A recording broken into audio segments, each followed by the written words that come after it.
Hey folks, it's Marvin Cash, the host of The Articulate Fly, and we're back with another episode of the Chocklett Factory with Blane Chocklett. How you doing, Blane? Good, man. How are you doing? Oh, as always, just trying to stay out of trouble. And I know you're scrambling to get out of town because it was just not hot enough for you in Virginia, so you got to go down to Florida, right?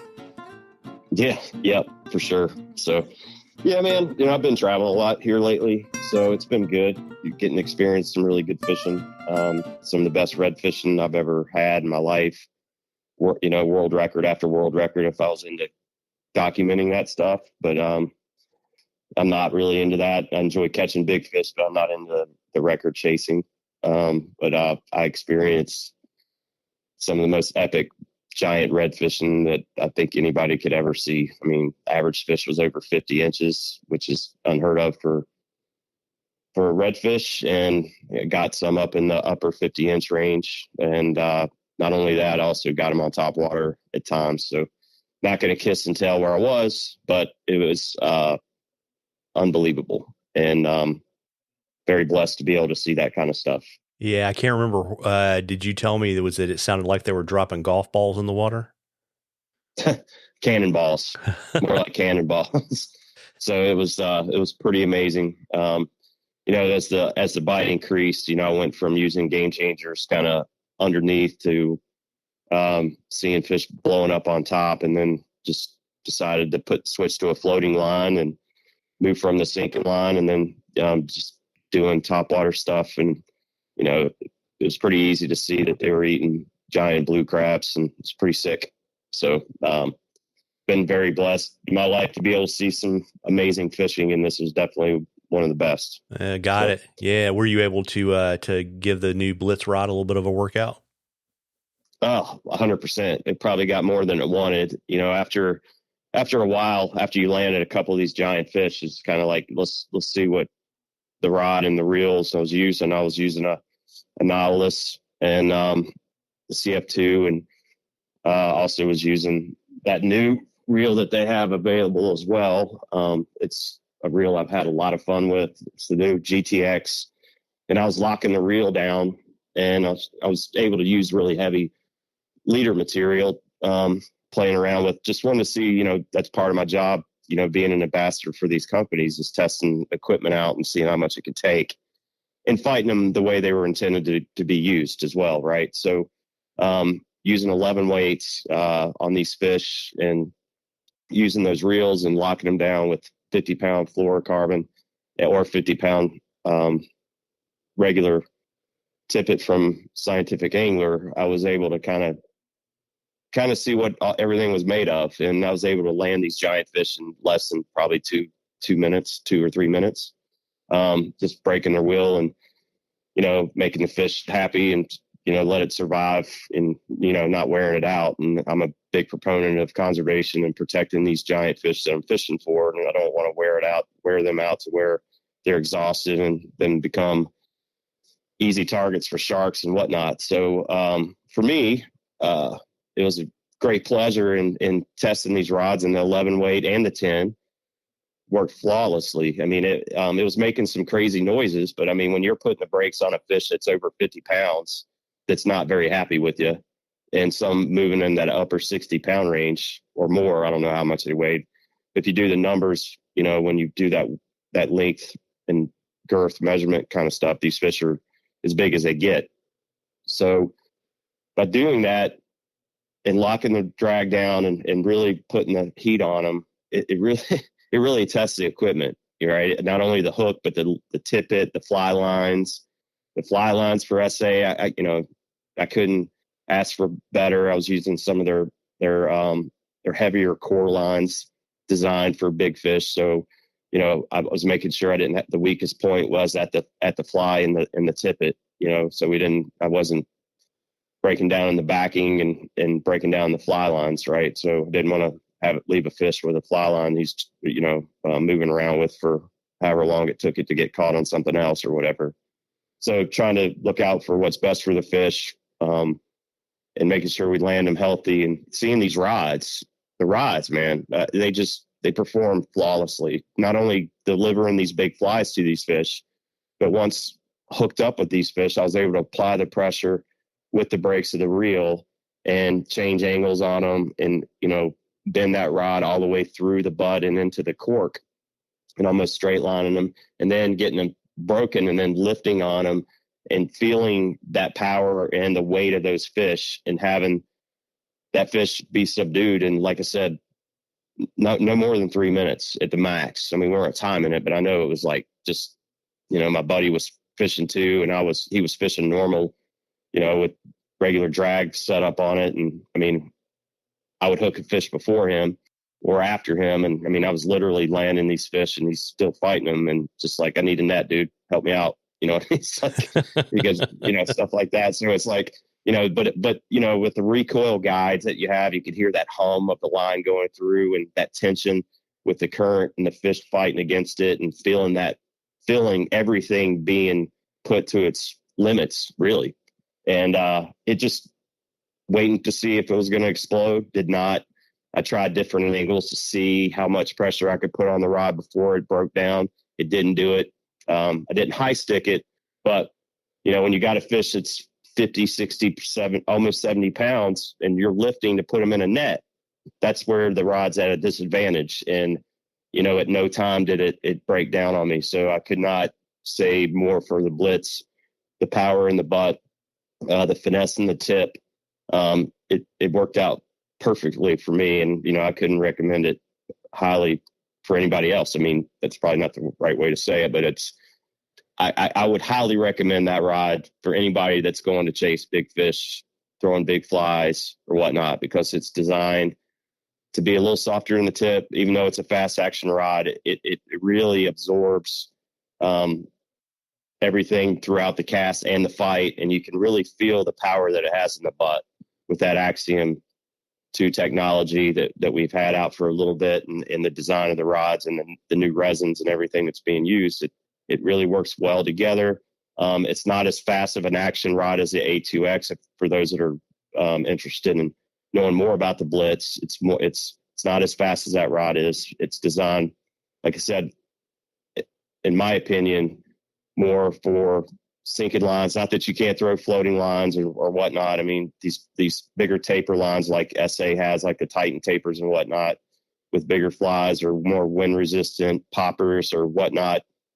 It handles them well. It bends a little bit deeper. It recovers nicely. It's done everything I've asked of it.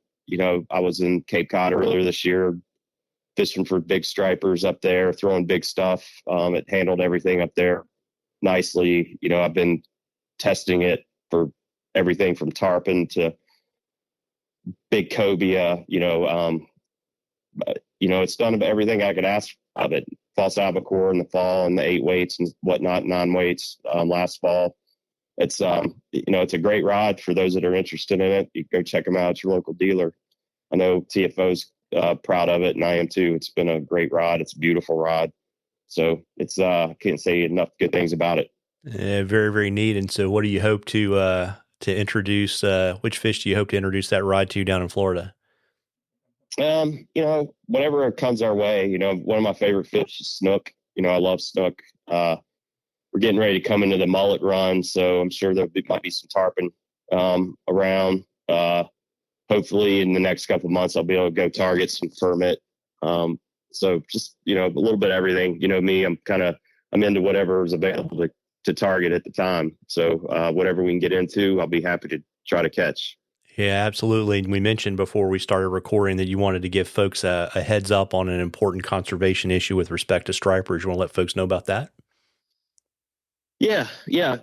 So, I've been, for those of you that's following me, they know that I've been working with the ASGA, some American Saltwater Guides Association, and Tony Friedrich and our team there. And, we're doing everything we can to kind of be on the front lines to really share light to those that don't really know what's going on with our policymakers, with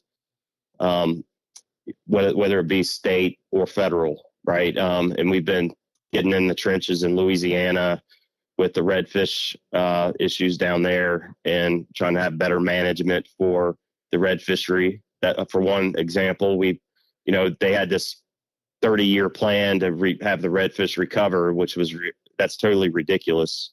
And there's so many things that can happen in 30 years to a fish, to a fishery and whatnot. To have that kind of a plan was totally unacceptable for us. And I think those in the fly community and the conventional community that are truly interested in conservation of fish and leaving something for our kids, right? So that's huge.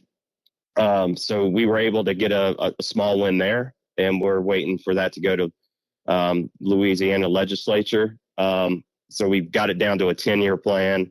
Not getting into the legalities of it all, but we got it down to a 10-year plan, which is a whole lot more acceptable. In my opinion, it should be shorter.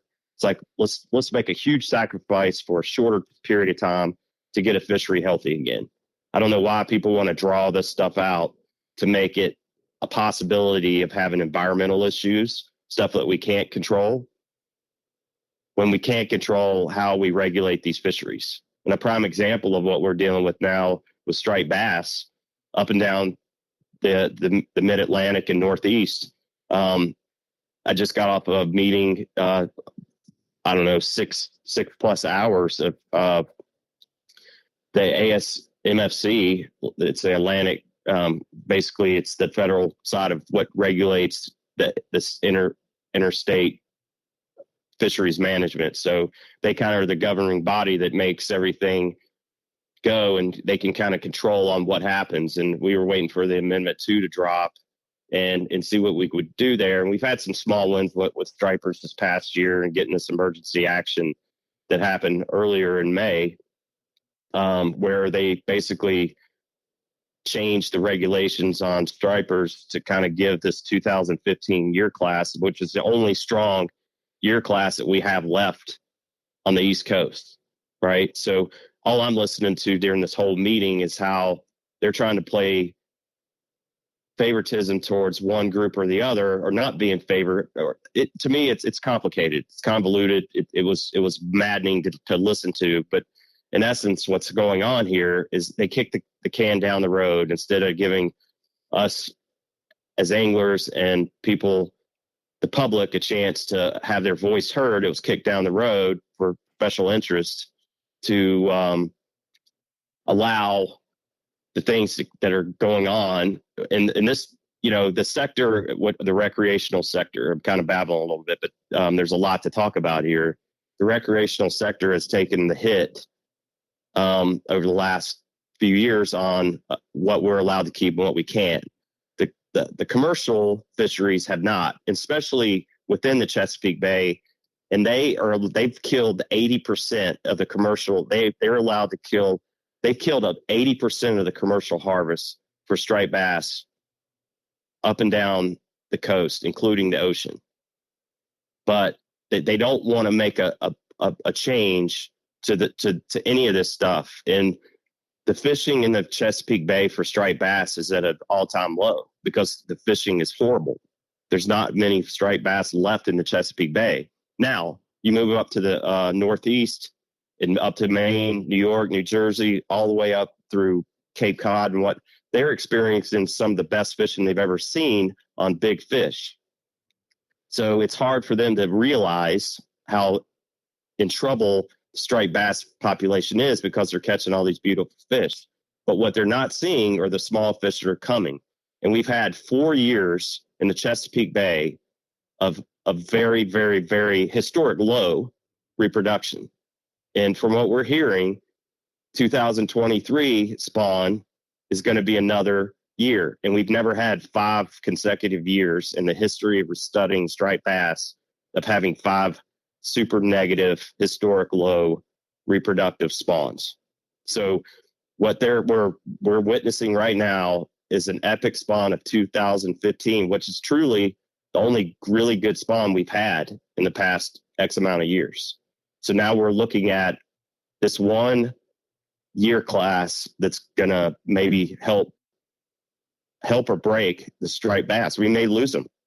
If we don't protect them now, we may not. My son's son or daughter may never see striped bass unless they're stocked, which is not an answer. Stocking fish is a Band-Aid, and it introduces poison to the system.